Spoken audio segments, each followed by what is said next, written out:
Les dirigeants de 9 pays d'Europe du Sud se sont retrouvés à Odessa pour parler des menaces auxquelles fait face la région.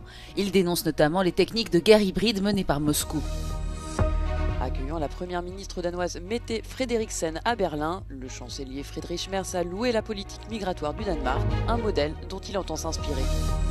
En Pologne, le gouvernement libéral de Donald Tusk a remporté le vote de confiance au Parlement. Celui-ci a été convoqué après le revers subi par la coalition au pouvoir à l'élection présidentielle. Les dirigeants de 9 pays d'Europe du Sud-Est, parmi lesquels le nouveau président roumain Nicu Jordan, se sont retrouvés au sommet régional d'Odessa pour parler des menaces auxquelles fait face la région, notamment la guerre hybride. Russian war plans point to this region, Odessa, and then toward the borders with Moldova and Romania. And of course we need protection now, but even more we need long-term guarantees that this can never happen again. Le président roumain a accusé la Russie de saper les efforts de paix. Russia is constantly rejecting any constructive initiatives and works to undermine the path to peace. Russia is coming up with unreasonable demands, knowing that they cannot be accepted. The only language Russia understands is strength, and we must do our best in helping Ukraine to negotiate from a position of strength. La présidente moldave Maia Sandu a mis en garde contre les dangers d'une guerre hybride visant à influencer les élections législatives prévues à l'automne. We do learn every day by new attempts and new ways through which Russia tries to interfere with our internal processes, political processes, democratic processes. It is going to be tough. But we do want Moldovans to decide for Moldova at the parliamentary elections, not Kremlin. La ville d'Odessa a été la cible d'attaques russes juste avant la tenue du sommet.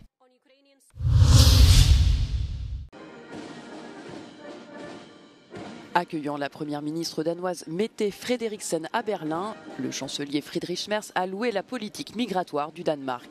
Le pays pratique notamment une politique de retour très volontariste pour les déboutés du droit d'asile.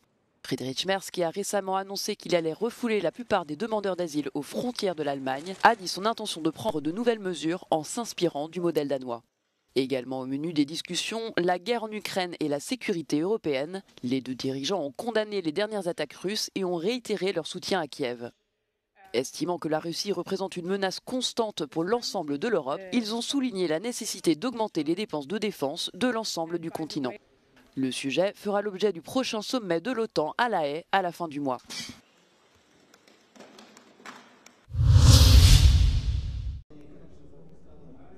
Le gouvernement libéral et pro-européen de Donald Tusk en Pologne a remporté ce mercredi le vote de confiance au Parlement après avoir subi un revers majeur lors de la présidentielle au début du mois. Le gouvernement a été soutenu par 243 députés lors de ce vote convoqué par le Premier ministre polonais après que l'historien nationaliste Karol Nawrocki a remporté l'élection présidentielle du 1er juin. Donald Tusk a déclaré vouloir tout faire pour retrouver la confiance des électeurs.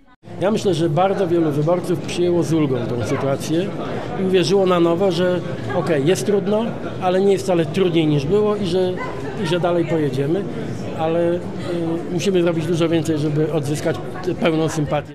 Un soulagement partagé par les élus de la coalition au pouvoir. Premier Donald Tusk to najlepszy premier, który trzyma tę koalicję, nadaje jej kierunki. To oczywiście jest jakiś reset, jakiś nowy początek, to expose, za chwilę rekonstrukcja rządu, no bo przed nami wybory parlamentarne na horyzoncie, jest jeszcze dużo czasu, no ale wiemy, że ta druga połowa urzędowania musi pewnie wyglądać trochę inaczej. Wyciągamy wnioski, idziemy do przodu, zakasujemy rękawy. L'opposition estime que le Premier ministre devrait démissionner. Donald Tusk nie powinien być ani premierem, ani posłem, ani człowiekiem na wolności. Jak można zaufać człowiekowi, któremu się nie ufa? Więc jak można mu potwierdzić wotum zaufania, potwierdzić rządowi, któremu przewodzi? Szkoda Polski, szkoda tych kolejnych 2 lat. Donald Tusk a annoncé une réorganisation du gouvernement en juillet. Le Premier ministre polonais estime que la structure actuelle est dysfonctionnelle et a ajouté que le prochain cabinet sera composé de nouveaux visages.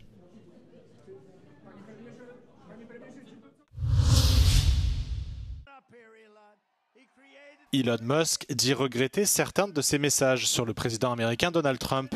à la suite d'une dispute publique entre les deux hommes sur les réseaux sociaux la semaine dernière.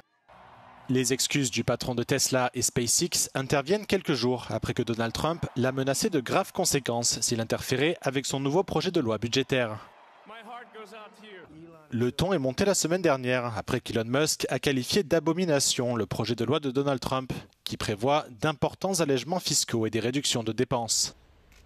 Dans une série de messages, l'homme le plus riche du monde a affirmé que le dirigeant américain aurait perdu l'élection présidentielle sans son soutien financier.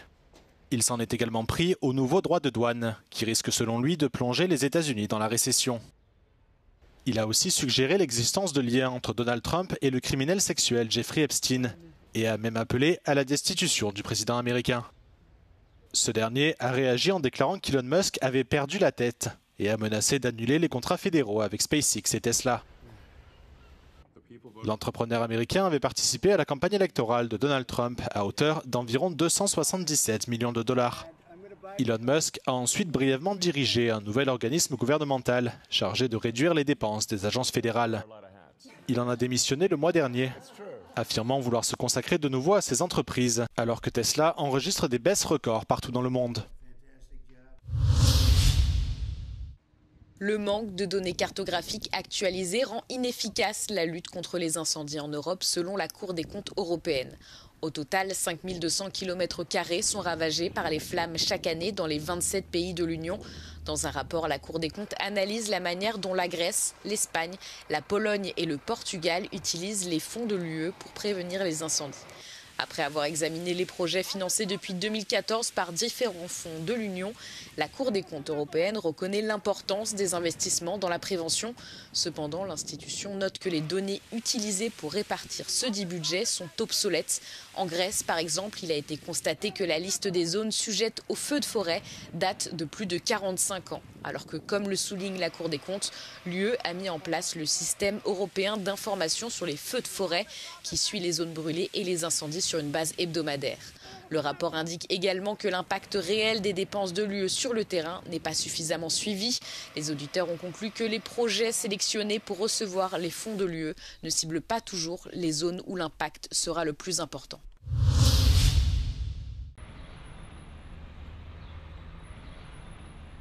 Le groupe allemand BSH Électroménager, qui possède les marques Siemens et Bosch, a annoncé la fermeture prochaine d'une usine en Espagne. Plus de 650 postes risquent d'être supprimés et la production pourrait être délocalisée en Pologne ou en Turquie. Il ne s'agit pas d'un cas isolé. Des délocalisations sont également en cours chez Audi, Volkswagen ou ArcelorMittal. Aussi, des eurodéputés souhaitent que le Parlement européen agisse pour lutter contre les délocalisations et soutenir la réindustrialisation de l'Europe à l'heure où les incertitudes géopolitiques fragilisent les entreprises. Tenemos inestabilidad política, tenemos precios de la energía que son altos, hay incertidumbre económica, está la guerra arancelaria de Donald Trump, tenemos en este caso falta de autonomía estratégica. Esas empresas están buscando costes laborales más bajos, están buscando acceso a materias primas. L'eurodéputé libéral recommande de simplifier le cadre réglementaire et fiscal afin de soutenir la production, l'innovation et la compétitivité en Europe.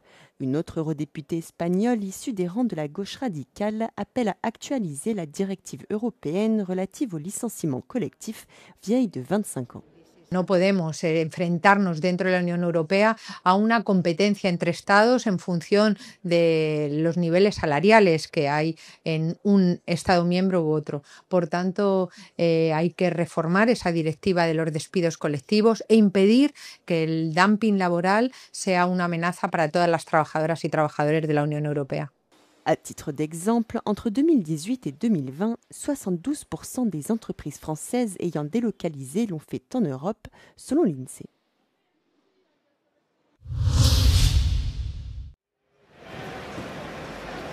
Vivatech, le plus grand salon européen des startups et de la technologie, est de retour à Paris pour sa 9e édition. Pendant 4 jours, 165 000 visiteurs et plus de 13 000 startups d'une 50aine de pays convergent sous un même toit. En cette année encore, l'intelligence artificielle est la star incontestée de l'événement. Écoutez François Bitouzet, directeur de Vivatech. L'intelligence artificielle est en train de passer de la science-fiction à l'application et vous allez découvrir avec 13 000 startups ce que ça va vouloir dire dans le business, dans nos vies, dans nos démocraties. Deuxièmement, il y a un contexte géopolitique qui est absolument incroyable dans lequel la tech joue un rôle et on va décrypter ça pendant 4 jours. Parmi les nouveautés de cette année, les innovations utilisant l'IA pour soutenir la santé mentale, grande cause nationale en France, comme Emobot, une start-up qui surveille les troubles de l'humeur de manière passive et à distance. C'est une application qui s'installe sur le téléphone et sur l'ordinateur et on vient analyser les expressions du visage une fois par seconde. On analyse également la voix lorsque on parle avec un collègue ou autre. Et ensuite, on agrège des données d'actimétrie sur les déplacements, qui est un des symptômes de la dépression. Et donc, toutes ces données-là, on les met ensemble et on en fait du coup un dashboard pour le médecin qui permet de suivre l'évolution des symptômes. Une autre solution pour améliorer le bien-être mental est proposée par Amoa, qui fusionne les neurosciences et les odeurs pour déclencher des changements émotionnels en quelques minutes seulement. Le but de Amoa, c'est de stimuler votre état émotionnel dans les 5 minutes en relaxation, concentration, joie ou énergie. Et donc on a travaillé à des neuroolfactifs parfums qui ont été prouvés avec des études neuroscientifiques pour booster vos états émotionnels. Et il y en a 4, parce que la santé mentale c'est super important. À Vivatech, l'innovation ne se résume donc pas seulement à des processeurs plus puissants ou des applis plus intelligentes, c'est aussi une question de bien-être mental dans un monde qui évolue à toute vitesse.